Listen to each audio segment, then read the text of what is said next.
بسم اللہ الرحمن الرحیم۔ السلام علیکم ورحمۃ اللہ وبرکاتہ۔ تمام معزز سامعین و ناظرین کو انفارمیشن پوائنٹ کے پلیٹ فارم پر ایک دفعہ پھر سے خوش آمدید۔ معزز سامعین و ناظرین، ہماری آج کی ویڈیو کے اندر ہم جانیں گے کہ اسلام میں تعمیر کی گئی سب سے پہلی مسجد کون سی ہے۔ وہ پہلی مسجد جس کی بنیاد رسول اللہ صلی اللہ علیہ وسلم نے رکھی، سب سے پہلے رکھی، وہ کون سی مسجد ہے؟ معزز سامعین و ناظرین، صحیح مسلم میں روایت مروی ہے، جناب رسول اللہ صلی اللہ علیہ وسلم نے ارشاد فرمایا، جو بندہ اچھی طرح وضو کرے پھر مسجد قباء میں 2 رکعت نماز نفل ادا کرے تو اسے عمرہ ادا کرنے کا ثواب ملے گا۔ یہ صحیح مسلم کی روایت ہے کہ جو شخص مسجد قباء میں 2 رکعت نفل ادا کرے، اللہ تعالیٰ اسے عمرہ کرنے کے برابر ثواب عطا فرمائے گا۔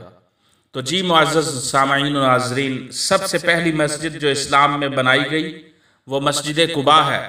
تاریخ کی کتابوں میں ذکر ہے کہ ہجرت کے دوران نبی کریم صلی اللہ علیہ وسلم نے مکہ سے مدینہ سفر کے راستے میں قباء کا مقام واقع ہے، اس مقام پر مسجد قباء کی آپ صلی اللہ علیہ وسلم نے تعمیر شروع کروائی۔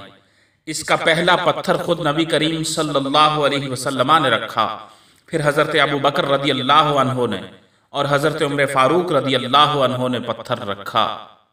یہاں پر جناب رسول اللہ صلی اللہ علیہ وسلم ہفتے میں 1 بار ضرور تشریف لاتے تھے اور 2 رکعت نماز نفل ادا فرماتے تھے۔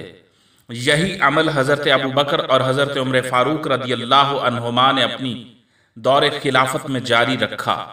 یہ ایک صحابی کلثوم بن ہدم رضی اللہ عنہ کی جگہ تھی جہاں پر وہ کھجوریں رکھا کرتے تھے، تو اس جگہ پر اللہ کے نبی نے سب سے پہلے مسجد کے قیام کی سنگ بنیاد رکھا، اور اس کی فضیلت یہ ارشاد فرمائی کہ جو اس مسجد میں 2 رکعت نفل ادا کرے گا اسے عمرہ کے برابر ثواب ملے گا۔